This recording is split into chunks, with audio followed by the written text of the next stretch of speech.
अस्सलामु अलैकुम वरहमतुल्लाहि वबरकातुह। मुहतरम सामीन, उम्मीद है कि आप हज़रात खैर व आफ़ियत से होंगे। अल्लाह ताला आप सभी को सही सलामत रखे, ईमान की हालत में रखे और जब तक भी ज़िंदा रखे ईमान के साथ ज़िंदा रखे और वापसी पर हम सबको ईमान नसीब फरमाए, कलमे और ईमान वाली मौत नसीब फरमाए, मक्के और मदीने की मौत नसीब फरमाए। और जिन लोगों ने भी हज 2024 का फार्म भरा है, अल्लाह ताला सभी का सिलेक्शन करा दें। दोस्तों, जब से हज फार्म की डेट जो है ख़त्म हो गई है, पूरी हो गई है, उसके बाद से ज़्यादातर जो सवालात आप हज़रात के आ रहे हैं वो इसी बात को लेकर के आ रहे हैं कि कोटा कितना है, कौन से स्टेट का कोटा कितना है, या फिर एप्लीकेशन कितनी जमा हुई है, डरा कब होगा, कुर्रा कब होगा। यही सवाल ज़्यादातर किए जा रहे हैं। तो दोस्तों, आज की इस वीडियो में मैं आपको बताऊंगा कहाँ से कितनी एप्लीकेशन आई है और पूरे हिंदुस्तान का कुल कोटा कितना है, कितना प्राइवेट का है और कितना जो है हज कमेटी को दिया गया है। दोस्तों देखिए, बहुत से लोग ये कह रहे हैं कि अब भी जो है हज के फार्म की डेट बढ़ सकती है, जबकि अब डेट नहीं बढ़ेगी। ये बात तो बिल्कुल पक्की है, क्योंकि आखिरी दिन जो है 15 जनवरी को वेबसाइट में कुछ दिक्कत आ रही थी, कुछ लोगों ने फार्म नहीं भरे थे, तो उन्हें जो है 16 तारीख तक, बल्कि रात को 12 बजे तक उन लोगों ने फार्म भरे हैं जिन लोगों ने पहले से रजिस्ट्रेशन कर रखा था। उन्हें हज कमेटी ने इतनी मोहलत दे दी थी। इसके बाद कोई डेट बढ़ने वाली नहीं है। किसी का पासपोर्ट नहीं आया तो नहीं आया, अब कुछ नहीं होने वाला। मैंने पहले साल के बीच में भी फार्म भरने से पहले कई बार वीडियो बनाई और सब लोग समझाया कि किन किन चीज़ों की हमें तैयारी रखनी है हज का फार्म भरने के लिए, और उसमें ख़ास तौर से पासपोर्ट के बारे में मैंने समझाया कि आप पहले पासपोर्ट बनवा लीजिए, वक्त के वक्त नहीं बनेगा, दिक्कत आएगी।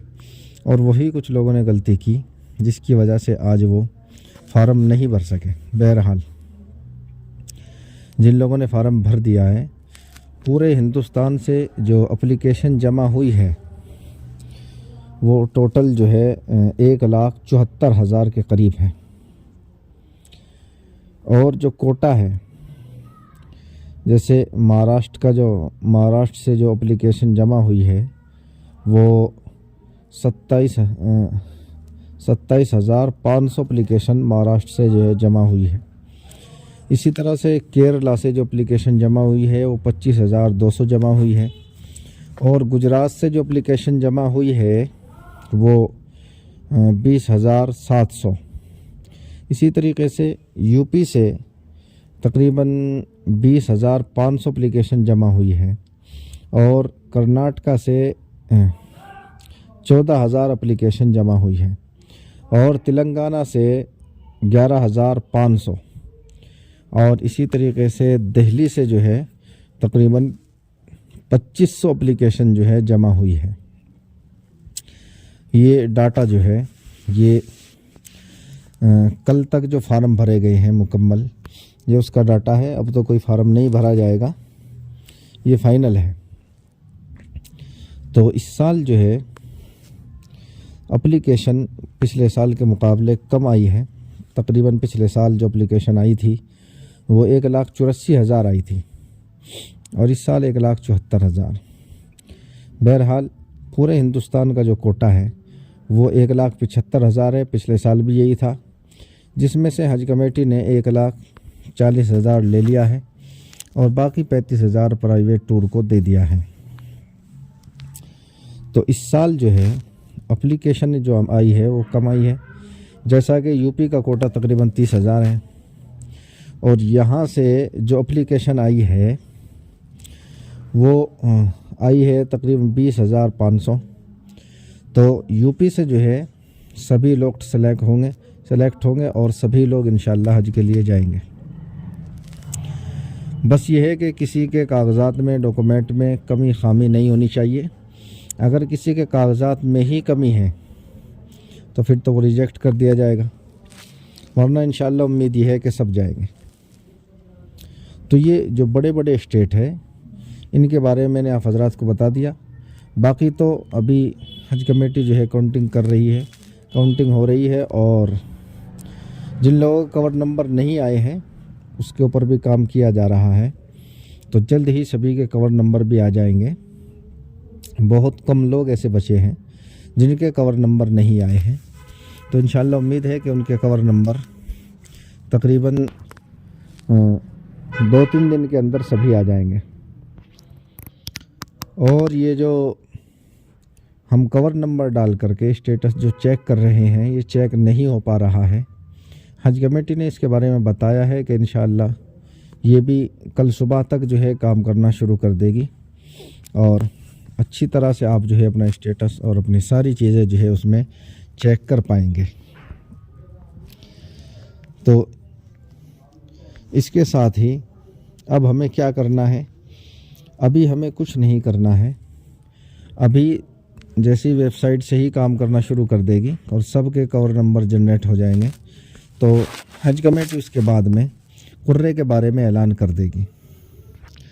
और कुर्रा का हमें कैसे पता चलेगा, कुर्रे की बाकायदा PDF जो है हज कमेटी की वेबसाइट पर आ जाएगी। जिन लोगों का सिलेक्शन हुआ है उनके भी, और जिनका नहीं हुआ है, जो वेटिंग वाले हैं, उनके भी जो है वो आ जाएगी वेबसाइट पर। तो आप उसमें अच्छी तरह अपना नाम देख सकते हैं, कवर नंबर से भी चेक कर सकते हैं।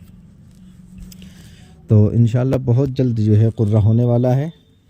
अब आप हजरात को पैसों की तैयारी करनी है, क्योंकि जैसे ही कुर्रा होगा, कुर्रे के अगले दिन दूसरे दिन ही हज कमेटी ऐलान कर देगी कि क्या क्या डॉक्यूमेंट जमा करने हैं और पहली किस्त कब तक जमा करनी है और कितनी करनी है। तो दोस्तों, आप हजरात के कुछ सवालात हैं, मैं उनका जवाब देना चाहता हूँ। एक भाई ने पूछा है कि मैं कर्नाटका बेंगलोर से हूँ,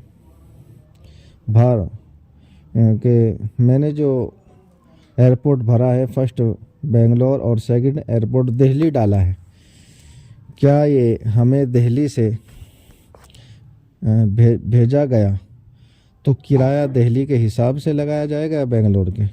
जिस एयरपोर्ट से भी भेजा जाएगा किराया उसी के हिसाब से लगाया जाएगा।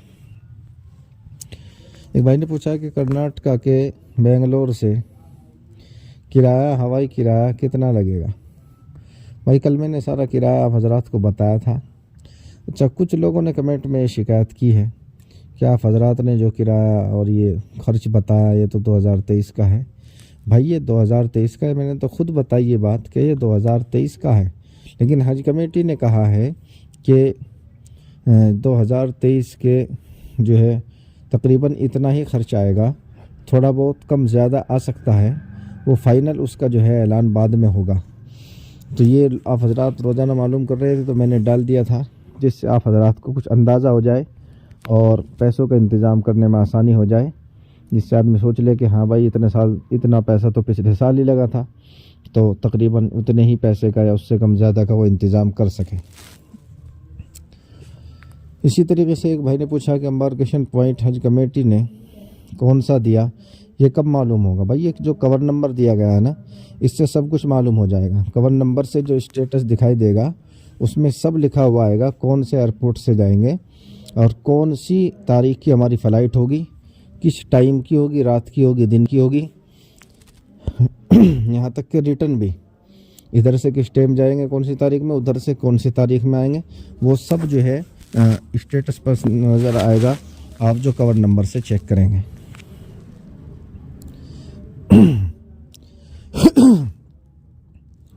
एक भाई ने पूछा कि मैं महाराष्ट्र से हूँ, अब तक कवर नंबर नहीं आया। भाई ये हज कमेटी वालों से मेरी गुजारिश है, अगर मेरी वीडियो वो सुन रहे हैं, भाई थोड़ा सा ध्यान दें। कुछ लोगों कवर नंबर नहीं आ रहे हैं, वो परेशान हैं। यहाँ तक कि कुछ लोगों के पिछले महीने के अब तक कवर नंबर नहीं आ रहे हैं। ऐसे कुछ लोगों ने ग्रुप ID मेरे पास भेजी है, जिनके डॉक्यूमेंट सब कुछ सही है, लेकिन कवर नंबर नहीं दिया जा रहा है। तो हज कमेटी से मेरी गुजारिश है कि वो इन्हें जल्दी से कवर नंबर दें। इसी तरीके से एक भाई ने पूछा कि जो दिल्ली का खर्च बताया है 3,48,000 आपने, और जहाज़ का किराया अलग बताया, तो टोटल जो है 4,06,000 हो गया। देखिए ये जो मैंने बताया था खर्च, ये किराए समेत है, ये किराए से अलग नहीं है। किराया भी इसी के अंदर शामिल है। टोटल खर्च मैंने बताया भी था कि टोटल खर्च, कुल खर्च, कुल का मतलब है कि टोटल खर्च जो है ये दिल्ली का 3,44,000 बताया था, तो इसी के आसपास आएगा। इसी तरीके से एक भाई ने पूछा कि कोविड वैक्सीन कब तक लगवा सकते हैं। भाई ये वीज़ा लगने से पहले पहले आप हजरात को वैक्सीन का सर्टिफिकेट जमा करना होगा। अगर आप जमा नहीं करेंगे तो आपका वीज़ा नहीं लगेगा और दरख्वास्त जो है कैंसिल कर दी जाएगी आपकी। इसलिए जल्दी से इसका इंतज़ाम करके और इसे हज कमेटी में जमा कर दें। कुछ लोग ये सोच रहे हैं कि भाई अब कैसे जमा करें, अब भी जमा कर सकते हैं। इसे बनवा करके रख ले, जैसे पासपोर्ट जमा होगा, डॉक्यूमेंट जमा होंगे, उनके साथ लगाकर हज कमेटी को भेज सकते हैं। इसी तरीके से एक भाई ने पूछा है कि कवर नंबर ऐप में शो नहीं हो रहा। भाई ये कल से इंशाल्लाह शुरू हो जाएगा, ये वेबसाइट की दिक्कत है। कुर्रे के दिन पता चल जाएगा कि हमारा नंबर लग गया नहीं।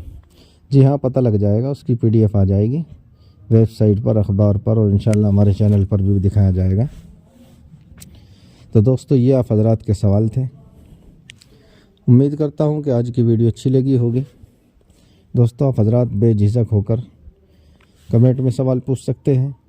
हमारा व्हाट्सएप का जो ग्रुप है हज 2024 के सवाल, जिसका डिस्क्रिप्शन में लिंक दे रखा है, आप वहाँ भी जा कर के सवाल पूछ सकते हैं और कमेंट में भी पूछ सकते हैं।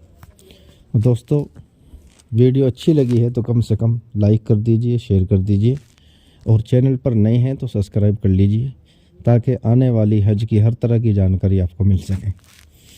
आइए चलते हैं, फिर मुलाकात होगी अगली वीडियो में। अस्सलामु अलैकुम वरहमतुल्लाहि वबरकातुहू।